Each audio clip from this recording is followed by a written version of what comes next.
Hello, bienvenue sur le groupe Révéler votre unicité, défi 109 sur 365 live.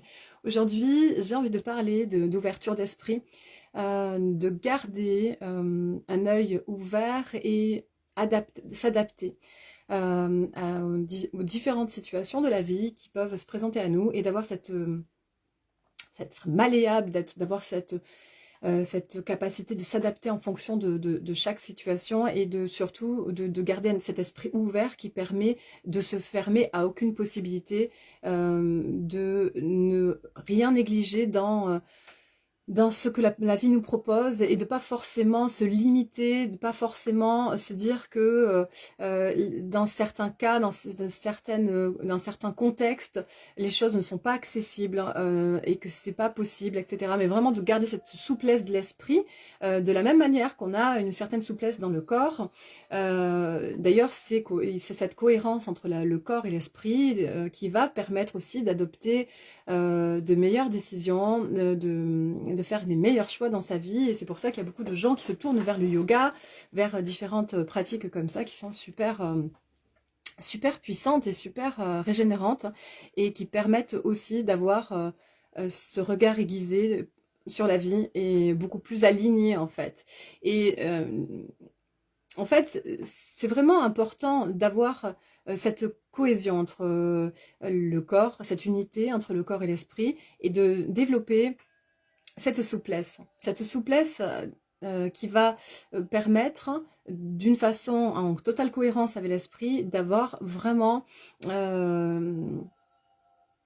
cette capacité à se relier à son centre et, euh, et de s'ouvrir au champ des possibles. Vraiment s'éloigner aussi de tout ce qui est contraction dans le corps, de tension, etc. Et ça, c'est quelque chose qui va nous fermer, qui va nous empêcher de nous positionner de façon avec cette clarté de l'esprit, avec comment dire, cette capacité à se rendre accessible à différentes situations en fait, parce que par rapport à certains contextes économiques ou sociétal, etc., on aurait tendance à se dire bon ben là ça va, c'est pas favorable, la situation n'est pas favorable, la situation n'est pas disons euh, propice à créer une activité, à développer de un business d'entrepreneuriat, etc., etc. en fait. Et finalement, parfois, dans certaines situations économiques les plus catastrophiques, certaines personnes ont réussi à sortir leur épingle du jeu, mais bien sûr, ils avaient cette souplesse d'esprit, ils avaient cette façon d'aborder les choses sous un angle différent, à rebrousse-poil, à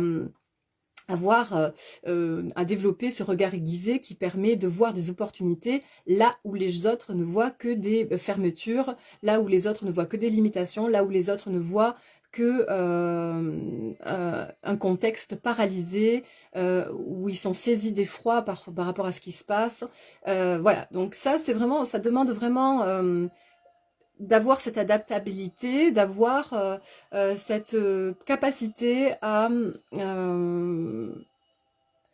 aller au-delà de la réalité qui est apparente, de transpercer de notre regard qui est en lien, ce regard qui est vraiment en lien avec nos profondeurs, avec notre essence, avec notre centre, transpercer de notre regard cette réalité pour aller atteindre l'objectif recherché, pour aller atteindre ce qui vraiment nous porte et nous transporte vers ce qui nous épanouit le plus.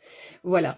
Donc, l'intuition aussi, sonder certaines situations grâce à notre intuition, va favoriser aussi l'émergence de s'ouvrir à ces différents champs des possibles, et se relier aussi à son corps, et voir comment ça résonne. Voilà, comment ça résonne par rapport à certains choix à faire, etc. Voir comment ça vibre. Est-ce que vous ouvrez par rapport à ça? Est-ce que au contraire vous sentez des tensions, etc.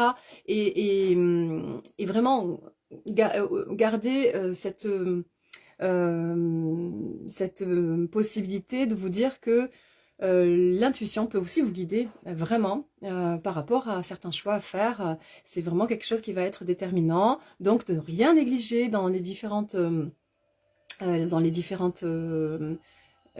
situations qui sont proposées à vous et de vous dire que tout est possible et que voilà, on peut rejouer les dés à tout moment et on peut vraiment aller au-delà de ce qu'on pense si on adopte et voilà, on maintient le feu de cette connexion à soi et de cette connexion au champ des possibles. Coucou Ayette, j'espère que tu vas bien. Voilà, donc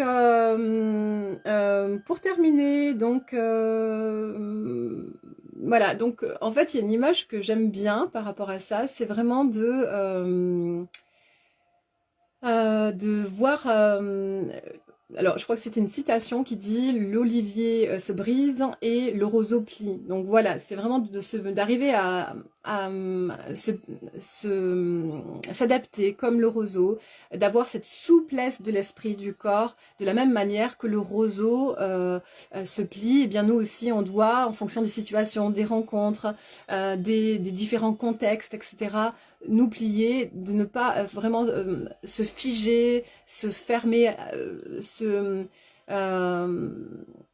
devenir voilà, tendu, contracté, faire résistance, au contraire, avoir cette souplesse qui va permettre d'aller encore toujours et toujours plus loin. Oui, ben, je te fais des bisous, je vais super bien et ok, ben, génial, génial, super. Voilà, c'est ça. Le roseau est souple et ça favorise vraiment cette capacité à se relier à son centre et à avoir adopté les bonnes décisions en fonction des différentes situations qui se présentent à nous. Voilà, je vous souhaite une très très belle journée. Merci de ton passage Ayette et je te dis à demain et je vous dis à demain.